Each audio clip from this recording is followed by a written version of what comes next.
Welcome to China in Focus. I'm Tiffany Meyer. Our top story, a new push to counter China. Washington and Japan announcing a historic alliance upgrade designed to help counter the Chinese Communist regime. First time, Japan and the United States and Australia will create a network system of air, missile, and defense architecture. The head of the FBI warns that China is America's defining threat, adding Beijing-based hackers could be preparing to launch more cyber attacks, and U.S. businesses are a prime target. The possible easing of a U.S. travel advisory against China. How could the shift impact Americans, and why did the State Department impose it in the first place? And China's communist leader says external forces won't stop what he called a reunion with Taiwan. More on a rare meeting between the Chinese regime leader and Taiwan's former president.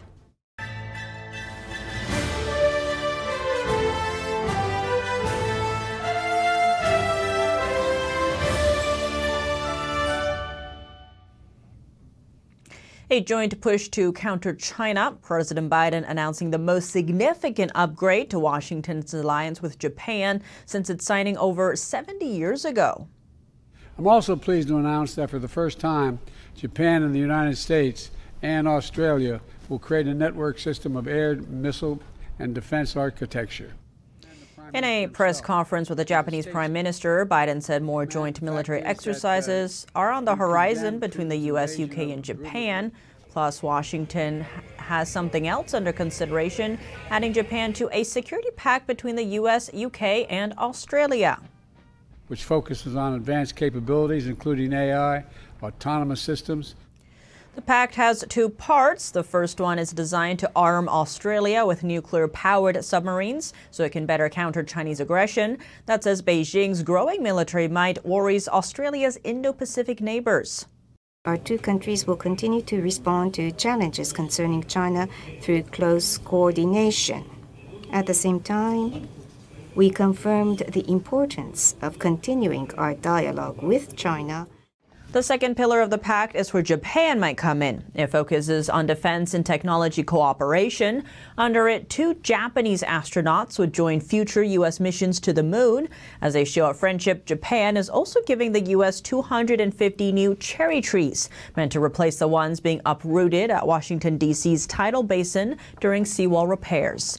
Fumio Kishida has revamped Japan's defense strategy to cope with the rising China threat, especially in case of a Chinese invasion of Taiwan. He plans to double Japan's defense spending to 2% of the national GDP by 2027. That would make Japan the 3rd largest military spender after the U.S. and China. Tokyo is also speeding up developing next-generation missiles capable of hitting targets in China and North Korea. It also bought missiles from the U.S. and lifted its cap on export bans so that it can send Patriot missiles to the U.S. Kishida is set to join a talk with President Biden and the Philippines president on Thursday. He's also set to address Congress, making him the 2nd ever Japanese prime minister to receive the honor. But before that, some delicious food. Biden is expected to treat Kishida to dry-aged ribeye steak and a performance by Paul Simon at the White House Wednesday night. For more analysis on the Biden-Kishida summit, we welcome William Chu, Japan Chair Fellow at Hudson Institute. He attended the official welcome ceremony for the Japanese Prime Minister on the White House lawn earlier Wednesday. William Chu, thank you so much for joining us. Great to have you on the show. Glad to be here, Tiffany. Now, this bilateral summit between President Biden and Japanese Prime Minister Fumio Kishida is the biggest upgrade to this alliance since the 1960 Mutual Defense Treaty. Now, how big of a deal is this for each side? Yeah, I mean, it's really a huge advancement because what it does is actually it allows U.S. Forces in Japan to work more on an operational level closely with their Japanese counterparts. That's partly due to sort of the Japanese stepping up their defense buildup, as well as developing joint operation centers of their own. But it's also sort of a U.S. reflection that, hey, we can no longer, if there's a contingency, we're no longer going to operate separately from the Japanese, which is the traditional model. Instead, we're going to move our coordination hub to Tokyo instead of necessarily back in Hawaii. And so that if there's ever anything that emerges in Western Asia or in the Pacific, I think we are in a much better position to work closely with our Japanese allies.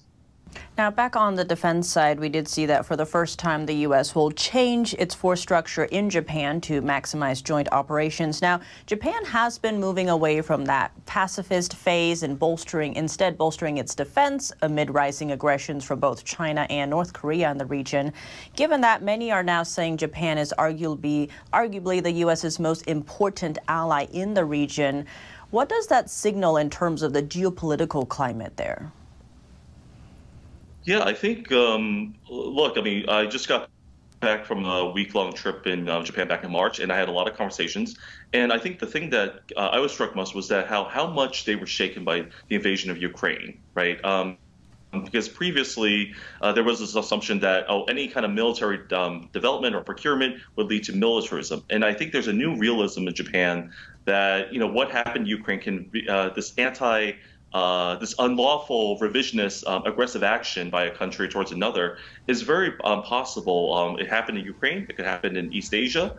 You're certainly seeing China trying to do that in the South China Sea, and that Japan has to be more realistic about, taking responsibility for its security and contributing to the larger security output in East Asia, alongside with the United States, as well as potential future partners such as Australia, the Philippines, and South Korea.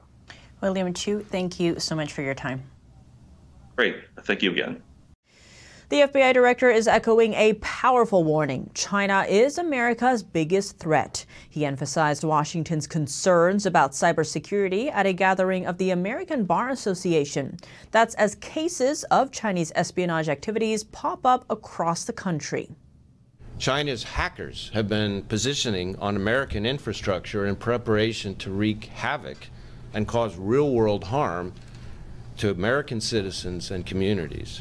Today, we're seeing China's increasing build-out of offensive weapons within our critical infrastructure, setting up persistent PRC access in our critical sectors like telecommunications, energy, water, poised to attack whenever Beijing decides the time is right. Ray says that China's cyber program is larger than that of every other major nation. China's hackers outnumber FBI cyber personnel by 50-1 and have been prepared to launch potential cyber attacks against U.S. oil and natural gas companies ever since 2011. The Chinese Communist Party is concentrating all its effort on undermining the economy and security of free democratic countries. He also said that the CCP often uses espionage, foreign influence, and election interference in tandem, and that American businesses are a prime target. Is the Biden administration pulling itself closer to China? Deputy Secretary of State Kurt Campbell just came out with news for travelers. The State Department is considering whether to drop its travel advisory against China. Though the senior diplomat still pointed out that Beijing's support to Russia harms U.S.-China relations.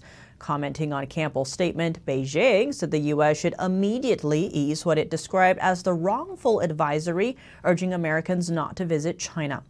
But on the other side, Beijing also discourages its own citizens from traveling to the U.S. Beijing issued that travel warning weeks ago. That's after several Chinese students and others were denied entry when going through U.S. customs at airports. Media reports say the incidents are likely due to visitors having connections to the Chinese military.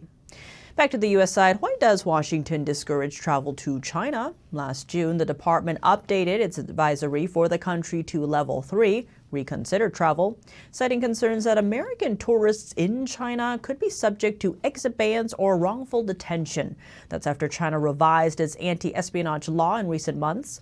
The act gives Chinese authorities greater power to enforce punishments and a broader and more vague definition of what could be considered a crime without going through legal processes. A message from Beijing to Taipei. China's stance toward the island won't change anytime soon. Former Taiwanese President Ma Ying-jeou is meeting with Chinese regime leader Xi Jinping Wednesday. During the exchange, Xi told Ma that no amount of outside interference will stop what he called the reunion between mainland China and Taiwan. The Chinese Communist Party sees Taiwan as part of China, despite never having ruled it. Ma Ying-jeou's political party favors close ties with China. But the current ruling party, the Democratic Progressive Party, is a staunch defender of Taiwan's self-governing status. Taiwanese residents are divided over Ma's visit to China. In terms of the current situation between both sides of the strait, I don't think there's much harm in his visit, because someone needs to take on the role of peacemaker in the middle. In the current international situation, as well as considering his position as a former president, the meeting is very inappropriate. The Democratic Progressive Party, or DPP, won Taiwan's 2016 presidential election by a landslide. It claimed victory again earlier this year, winning an unprecedented third term in power. A united message in an important meeting. Australia has a vested interest in maintaining regional stability. Australian lawmakers on Monday met with Taiwanese President Tsai Ing-wen, echoing the shared goal as regional tensions with China rise. That just days after the U.S. suggested a joint military submarine project could help. 当前面对威权主义的扩张，民主国家更要站在一起，强化合作的力道。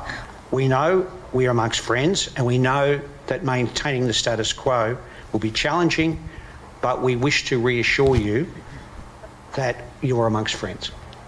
We stand united against any threats to regional stability. Andrew Wallace is Deputy Chair of Australia's Parliamentary Committee on Intelligence and Security, meeting with Tsai Ing-wen in Taipei's presidential office. He called security cooperation paramount. Last week, U.S. Deputy Secretary of State Kurt Campbell suggested that the AUKUS submarine project could help deter any Chinese move against Taiwan. The 2023 partnership that sees the U.S. and U.K. helping Australia get nuclear-powered attack submarines to help stave off Chinese aggression. China's economic outlook is taking another plunge. Its future downgraded yet again by another ratings agency. Here's NTD's Don Ma with a business brief on what's happening. Ratings agency Fitch downgraded its outlook on the country's credit rating today. It reflects the challenging situation in China's public financing regarding the double whammy, if you will, of decelerating growth and more debt. So Fitch expects China's central and local government debt to rise to about 61% of gross domestic product in 2024, and this is up compared to 2023. And this is a clear deterioration compared to all the way back to 2019. Now, at the same time, the rating agency expects China's general deficit, which, by the way, covers infrastructure and other official fiscal activity outside the headline budget. It expects this to rise to 7.1% of GDP in 2024. And this is also up from 2023, and it's the highest since 2020. So lowering its ratings to negative outlook from stable indicates a downgrade is possible over the medium term. Now, Fitch forecasts China's economic growth would also slow compared to last year. The outlook downgrade follows similar moves by Moody's in December, and it comes as Beijing ratchets up efforts to spur a feeble post-COVID recovery in the world's second largest economy and fiscal monetary policy support. China's finance ministry denounced the downgrade of its outlook to negative. So how are people reacting to this news? Some analysts are saying that China faces some significant structural headwinds associated with inefficient investment, particularly in the property sector. And some are saying that the more immediate impact of adjusting the outlook rating could have an impact on the ability of the Chinese state and enterprises to raise U.S. dollar debt funding. A trending ticker for the stock market, China-based online shopping giant Alibaba saw shares jump Wednesday following a rare public statement from co-founder Jack Ma, who's been out of the spotlight for the past few years. Here's more. Jack Ma just might be making a comeback. The Alibaba co-founder has penned a rare and lengthy memo to employees. In it, he expresses support for restructuring efforts at the e-commerce titan. Some saw that as a signal he's ready to play an active role again after years out of the spotlight. Ma largely disappeared from public view after making a speech critical of Beijing regulators in late 2020. A massive share sale for financial firm Ant Group, which he also founded, subsequently got cancelled. That was followed by a regulatory crackdown on the whole tech sector, with Alibaba fined $2.8 billion. Ma has since spent much of his time abroad, including in Tokyo, where he is a visiting lecturer at a university institute. Now the hint of a return comes after a turbulent year for Alibaba. 12 months ago it said it would split into 6 units, marking the biggest shake-up in its 25-year history. It later announced, then cancelled, share sales for 2 of the divisions and installed a new chief executive. In his internal message, Ma praised company boss Eddie Wu and the move to split into 6. He also said the firm needed to have the courage to admit and correct past mistakes. Alibaba's Hong Kong shares surged around 5% on Wednesday amid investor hopes that Ma's comeback could now be in the offing. Alibaba's U.S.-listed shares gained nearly 2% in Wednesday morning trading. Coming up, the U.S. recruiting brilliant Chinese minds to develop AI, but the welcome comes with a risk that the knowledge could fall into the wrong hands. An analyst breaks down the conundrum. If they're producing most of the top-level researchers, and they're going to be leading in the future if we're not careful. Are German companies losing to Chinese firms? A new survey reveals how their businesses in China are feeling the squeeze. More on the unfair advantages and fierce competition they're facing. And Taiwan's president visits the epicenter of last week's earthquake. She inspected the progress of recovery efforts and thanked rescue teams for their hard work. More on that after the break here on China in Focus.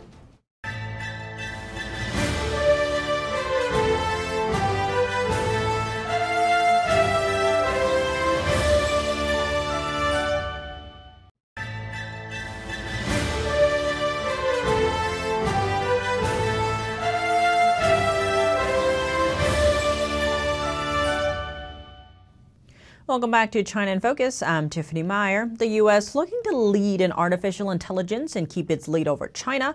But to do it, the industry is tapping into China's talent pool. Could embracing the catch-22 send high-end American technology into the hands of the Chinese regime? Here's a response from Anders Kaur, the publisher of the Journal of Political Risk. The New York Times recently called that a, quote, conundrum, unquote, and it certainly is. We want to bring brilliant Chinese AI scientists to the United States. Ideally, we want them to move here with their families, their finances, and become, fully American citizens and work, for the promotion of democracy, use their talents for the promotion of democracy. Unfortunately, some of them, when they come over and they work, Chinese nationals will then go back to China. And you've got whole groups of them going back from places like the Los Alamos labs that call themselves, Los Alamos alumni. This is a national lab that does everything from nuclear weapons to AI to everything else. But yeah, that is certainly the concern.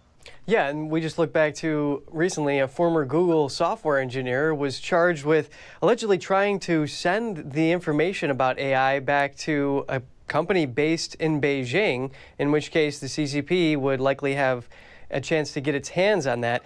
Who is leading the AI race, the U.S. and China, and why, and where's that all heading?